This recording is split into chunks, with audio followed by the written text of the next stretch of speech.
우리 하나님 말씀 보도록 하겠습니다. 하나님 말씀은 이사야 53장 4절에서 6절까지 말씀입니다. 이사야 53장 4절에서 6절까지 말씀, 우리 3절 말씀이니까 함께 우리 봉독하도록 하겠습니다. 시작. 그는 실로 우리의 질고를 지고 우리의 슬픔을 당하였거늘 우리는 생각하기를 그는 징벌을 받아 하나님께 맞으며 고난을 당한다 하였노라. 그가 찔림은 우리의 허물 때문이요 그가 상함은 우리의 죄악 때문이라. 그가 징계를 받음으로 우리는 평화를 누리고 그가 채찍에 맞음으로 우리는 나음을 받았도다. 우리는 다 양 같아서 그릇 행하여 각기 제 길로 갔거늘 여호와께서는 우리 모두의 죄악을 그에게 담당시키셨도다. 아멘. 한 주간도 말씀으로 승리하셨습니까? 요즘 날씨가 더웠다, 추웠다, 눈이 왔다, 비가 왔다, 난립니다. 이제 추운 날이 지나서 두꺼운 옷은 넣어야 되겠다라고 생각했다가 다시 끄집어내야 되고, 추우니까 이제 두꺼운 옷만 입어야 되겠다라고 생각하다가도 또 얇은 옷을 꺼내야 될 때도 있습니다. 이번 주 한 주간을 보내면서 날씨를 보면서 문득 그런 생각이 좀 들었습니다. 날씨가 내 인생과 비슷하구나 라는 생각입니다. 물론 여기 계신 어르신들보다 제가 인생의 연차가 한참 덜 됐지만요, 인생에 봄날만 있는 것도 아니고 그렇다고 우중충한 비 오는 날만 있는 것도 아닌 것 같아요.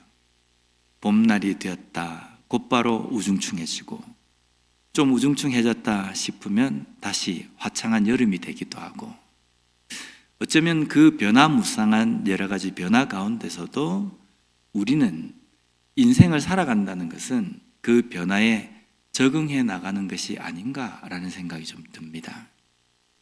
우리가 변화무쌍한 우리의 인생을 잘 적응해 나가기 위해서 우리에게 정말 필요한 것은 오직 하나밖에 없는 것 같아요. 하나님 말씀입니다. 하나님 말씀 붙들고 살아감으로 말미암아 매 순간순간 변화무쌍한 내 인생의 변화 가운데서 당황해하지 않고 잘 적응해 나가는 우리 성도님들이 되셨으면 좋겠습니다. 오늘 본문은 예수님께서 오시기 전 약 700년 전에 쓰여진 말씀입니다. 예수님께서 오시기 전에 700년 전에 쓰여졌다는 것은 700년 전에 예수님께서 오셔서 예수님께서 고난을 당하시고 죽으실 것이라는 것을 예언하셨다는 겁니다. 이것은요, 예수님의 십자가 이 사역은 즉흥적인 것이 아니라 철저한 계획 가운데에 일어난 것이다 라는 겁니다. 하나님은 이 예언을 하시고 700년의 그 기간 동안에 이 약속을 잊어버리지 않으시고 이 약속을 반드시 이루셨다는 겁니다. 이것이 은혜입니다. 왜냐하면 우리 인간이 뭐길래 하나님께서는 인간과 약속하신 이 내용을 변형하지도 취소하지도 않으시고 끝까지 이루셨는가라는 겁니다. 오늘 이 예언의 말씀을 가지고 예수님의 죽으심은 당연합니다 라는 제목으로 말씀을 나누려고 합니다. 700년 전에 예수님의 고난과 죽음에 대해서 오늘 본문은 어떻게 예언하고 있습니까?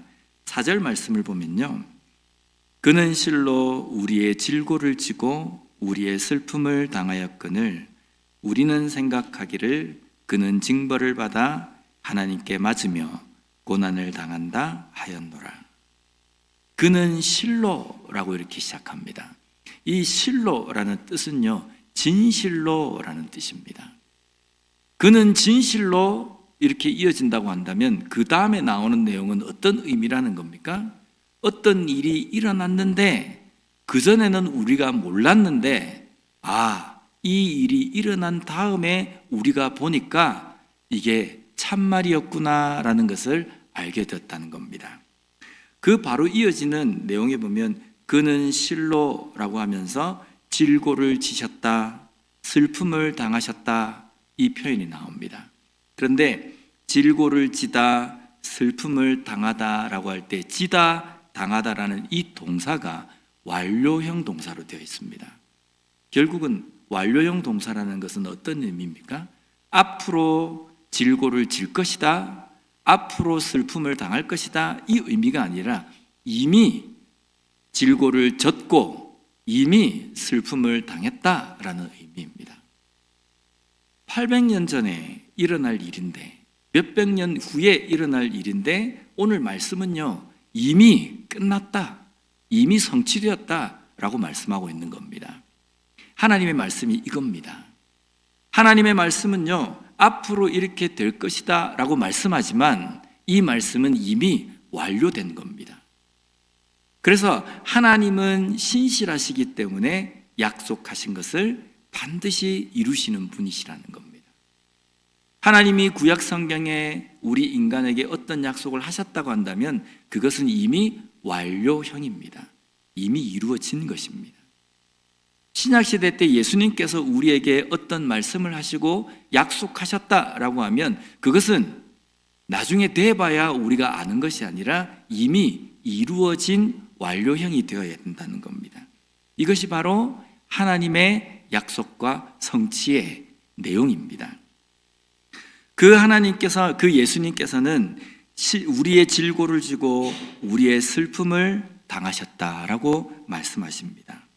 여기 보면 우리의 질고를 지다에서 이 지다라는 이 동사가 나사라는 히브리어입니다.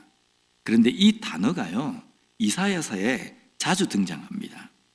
어떤 때 등장하냐면 사람들이 우상을 어깨에 짊어지다라는 이 표현에서 이 단어가 사용되어집니다. 사람들이 우상을 짊어지다라는 의미가 어떤 뜻입니까? 돌로, 나무로 우상을 만듭니다.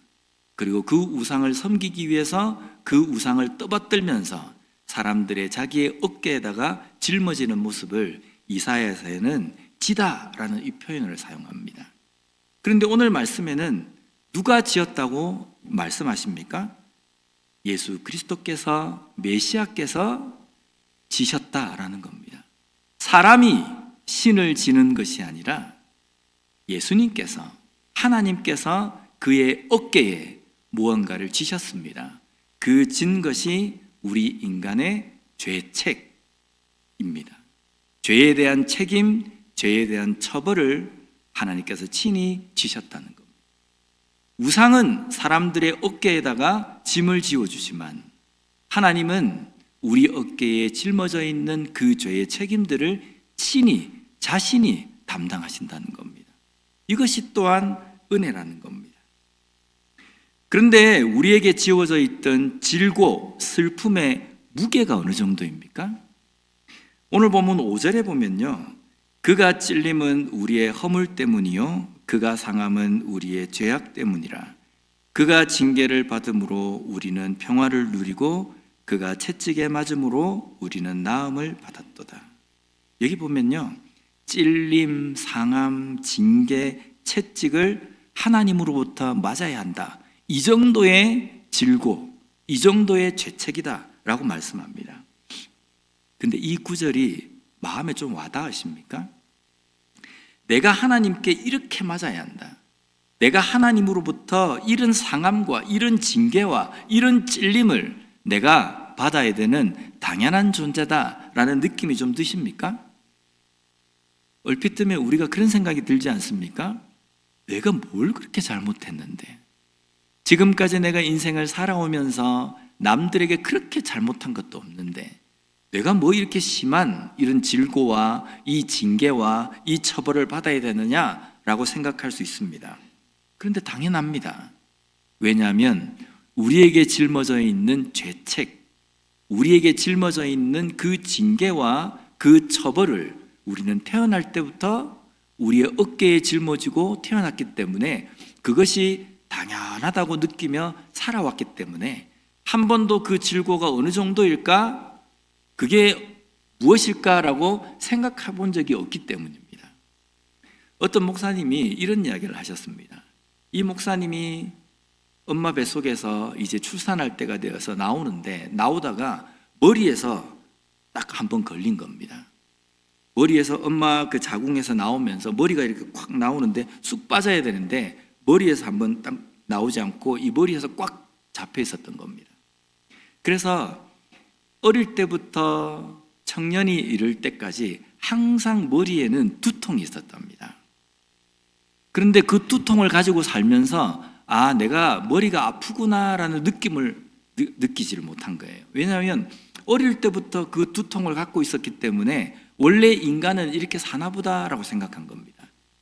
그런데 청년이 되어서 하나님 앞에 기도함으로 말미암아 이 통증이 사라진 겁니다. 그제서야 내가 지금까지 갖고 있었던 것이 두통이라는 것이구나라는 것을 알게 되었다는 겁니다. 처음에는 이야기를 들으면서 제가 이해를 못했습니다. 아니, 머리가 아프면 아프다라고 느낄 텐데. 그런데 어릴 때부터, 태어날 때부터 항상 그 두통이 있으면 원래 이렇게 사는 것인가 보다라고 사람은 생각한다는 겁니다. 우리의 죄책도 마찬가지입니다. 원래 인간은 이런 존재구나, 그래서 이건 당연하다라고 생각합니다. 질고와 슬픔을 내가 짊어지고 살아가고 있었기 때문에, 그것을 태어날 때부터 내가 짊어지고 태어났기 때문에 이 예수님께서 우리를 위해서 이 질고와 이 징계와 이 채찍, 이 처벌, 이 죽음, 이것이 얼마나 대단한 것인지 마음에 잘 와닿지 않습니다. 그런데 중요한 것은요, 우리는 그 질고를 진 상태에서 하나님과의 관계가 완전히 단절된 상태로 태어났다는 겁니다. 그런 존재였다는 겁니다. 하나님과의 관계가 끊어지고 하나님과 교제가 없고 하나님과 만남이 없는 그 상태에서 우리가 태어났는데, 그것을 하나님께서는 예수 그리스도에게 짊어지게 하시고 우리와의 관계를 회복시켜 주셨다는 겁니다. 우리는 이것을 잊어서는 안 됩니다. 내가 느껴지지 않기 때문에 심각하지 않다, 내가 느껴지지 않기 때문에 예수님이 하신 이 사역이 내 마음에 와닿지 않는다, 이렇게 우리가 표현할 게 아니라는 겁니다. 사실은, 진실은, 진리는 예수님께서 나의 그 죄책을 위해서 죽어주심으로 인해서 내가 하나님과 다시금 화해되고 회복되었다는 것, 이것을 우리는 분명히 직시하고 잊어서는 안 된다는 겁니다. 우리를 위해서 질고와 슬픔을 지신 예수님인데, 사람들은요, 그는 징벌을 받아 하나님께 맞으며 고난을 당한다 라고 이렇게 말합니다. 이 구절도 이해가 되십니까? 어떻게 이해가 되십니까? 야, 참 부당하다. 어떻게 유대인들은 그 전날까지 자신들의 그 병을 낫게 하고 정말 좋은 가르침을 한 그 예수님을 자기들의 손으로 죽일 수가 있는가? 어떻게 침뱉을 수가 있는가? 어떻게 욕할 수 있는가? 어떻게 주먹으로 때릴 수 있는가? 우리가 이렇게 생각합니다. 그런데요, 이것은 부당하지도 잘못되지도 않았습니다. 이것은 당연합니다. 예수님은 침뱉음을 당해야 되고, 예수님은 주먹으로 때림을 당해야 되고, 예수님은 사람들로부터 저주를 당해야 되고, 예수님은 저주스러운 죽음을 당하기에 당연하다는 겁니다. 왜 당연합니까? 그 일을 위해서 예수님께서 이 땅에 오셨기 때문입니다. 또 한편으로는 이 일이 내가 당해야 될 당연한 일이기 때문에 당연한 것입니다. 원래 내가 침뱉음을 당해야 되고, 원래 내가 저주를 받아야 되고, 원래 내가 많은 사람들로부터 외면을 당해야 되고, 원래 내가 그 저주스러운 죽음을 당해도 되는, 당해도 싼 그 존재인데, 그러한 우리를 대신해서 예수님께서 지셨기 때문에 예수님께서 그 질고를 지시고 죽으신 것은 당연하다는 겁니다. 우리는 예수님의 그 죽으심에 대해서 분개를 합니다. 어떻게 유대인들이, 어떻게 종교 지도자들이 저렇게 잔인하게 했는가? 그러면서 예수님의 죽음에 대해서 제3자의 입장을 취한다는 겁니다.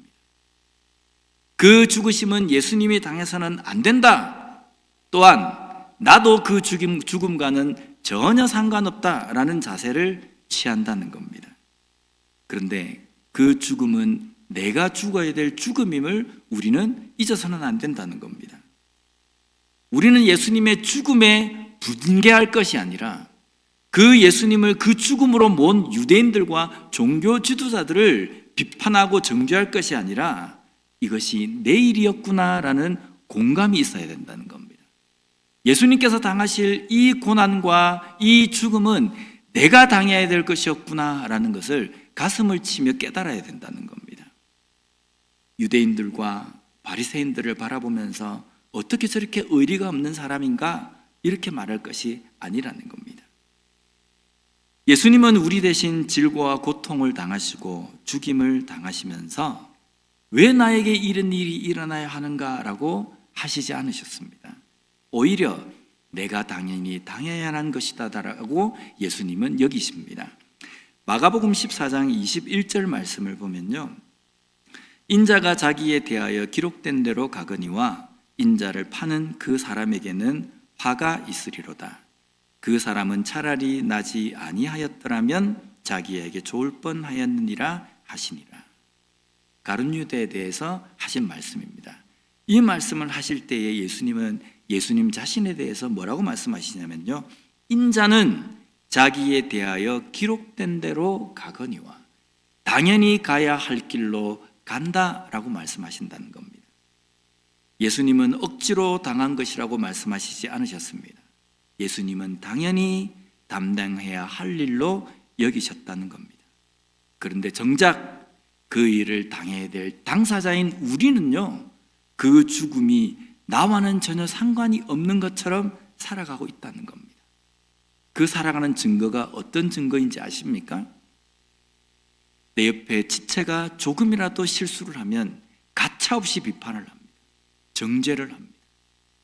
나보다 신앙이 좀 못하다고 생각하면 그냥 대놓고 무시해버립니다. 그렇게 하지 않습니까? 정말 이 죽음이 내 죽음이다라고 여기는 사람은 그 누구도 정죄할 수 없습니다. 그 누구도 비판할 수 없다는 겁니다. 왜냐하면 내가 이미 죽어야 될 죄인이라고 느끼긴 느끼는데 그 죄인이 누구를, 이미 내가 사형을 당해야 될 사형수인데 사형수가 누구를, 어떤 사람의 죄를 정죄하고 비판할 수가 있겠습니까? 당연히 내가 당해야 될 일이라고 생각하는 사람은 그 누구를 향해서 죄인이라고 손가락질할 수 없다라는 겁니다. 마지막으로 6절 말씀을 보면요, 우리는 다 양 같아서 그릇 행하여 각기 제 길로 갔거늘 여호와께서는 우리 모두의 죄악을 그에게 담당시키셨도다. 아멘. 여기 보면 우리 인간을 뭐라고 표현하셨냐면요, 다 양 같다라고 이렇게 말씀합니다. 근데 그 양 같은데 어떤 부분이 양과 같다는 겁니까? 하얀 털을 가진 아름다움이 아닙니다. 그릇 행하는 일, 잘못 행하는 그 일이, 그 모습이 양과 같다는 겁니다. 그런데 그 잘못 행하는 것이 어떤 부분이 잘못 행하는 것이냐면요, 각기 제 길로 가는 겁니다. 자, 여기에서 우리의 모습이 보입니다. 양은 자기가 가는 길을 옳다라고 생각합니다. 내가 가는 길이 진실이다, 진리다 라고 이렇게 고집을 하는, 그것이 양이 잘못 행하는 모습이라는 겁니다. 성경에는 오늘 우리의 모습이 이 양과 같다라고 말씀합니다. 자기의 고집을 꺾지 않고 내가 생각하고 내가 주장하는 것이 진리다, 진실이다 이렇게 주장하면서 다른 사람이 나에 대해서 반대하거나 따라오지 않으면요, 어떻게 이야기합니까? 저 사람은 적, 나쁜 사람, 나를 따라오는 사람은 아군, 따라오지 않는 사람은 적군. 나의 의견에, 나의 고집에 뭔가를 이야기하는 사람에 대해서는요, 그냥 벽을 쳐버리고 관계를 끊어버리기도 합니다. 내 고집을 꺾지 않는 것이 오늘 말씀에서는요, 하나님은 양과 같다라고 말씀하십니다. 우리 신앙의 문제에서도 그렇지 않습니까? 교회 안에서도 신앙생활을 하다 보면 나의 이 신앙의 이 형태와 이 패턴이 바른 것이다 라고 주장하지 않습니까? 그래서 다른 의견에 대해서는 전혀 그렇게 해서는 안 된다라고 이야기합니다. 제가 전도사 때 교회에 어떤 일이 있을 때 이제 모여가지고 회의를 하는데 교인들도 있고 젊은 사람들도 있었습니다.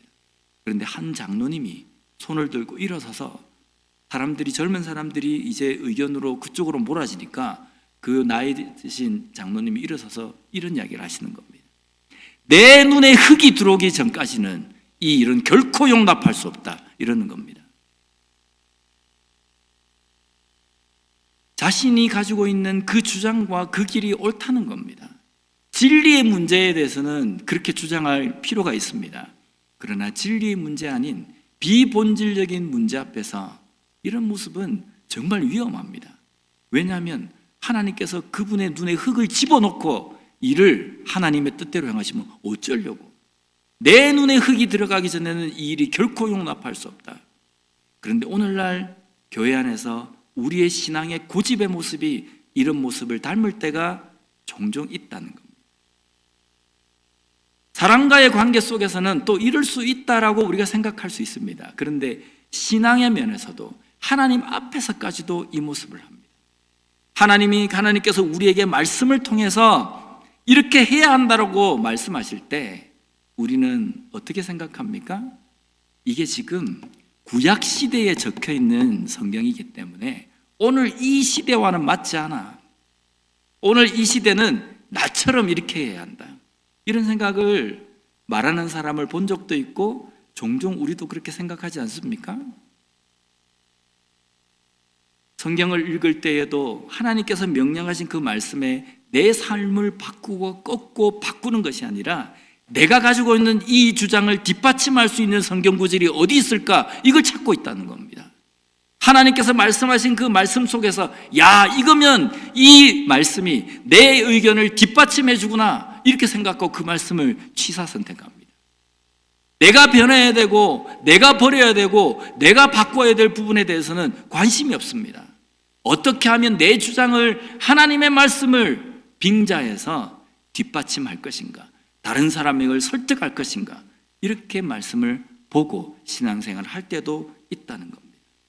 그런데 우리는 잘 알아야 합니다. 우리는 다 양과 같아서 각기 제 길로 갔다는 겁니다. 내 길이 옳다라고 내 고집을 꺾지 않고 내 마음대로 내 생각대로 갔다는 겁니다. 하나님께서는 그것을 죄라고 말씀하십니다. 그리고 그 죄를 예수님의 어깨에 짊어지게 하셨다는 겁니다. 그나마 그 예수님의 그 은혜 때문에 우리가 양과 같지만 하나님을 아버지라 부르며 신앙생활하고 구원받은 백성으로 이 땅의 삶을 살 수 있게 된 것이라는 겁니다. 그렇기 때문에 내 죄책이 얼마 정도 큰지, 내가 어떤 죄인인지, 얼마나 심각한 죄인인지 우리는 깨달아야 한다는 겁니다. 내가 가는 이 길이 각기 제 길로 가는 고집스러운 양과 같은 모습은 아닌지 항상 돌아봐야 된다는 겁니다. 내가 지금 가려고 하는 이 길이 정말 하나님께서 말씀하시는 그 길인지 그것을 항상 고민하고 말씀을 통해서 돌아봐야 된다는 겁니다. 하나님께서 가신 그 고난의 길을 보면서 그 길을 가는 우리가 되었으면 좋겠습니다. 그리고 예수님께서 당하신 그 고난이, 그 슬픔이, 그 죽음이 나의 것이어야 함을 온전히 알고 그 길을 대신 가신 예수님의 사랑을 깨닫는 우리 모두가 되었으면 좋겠습니다.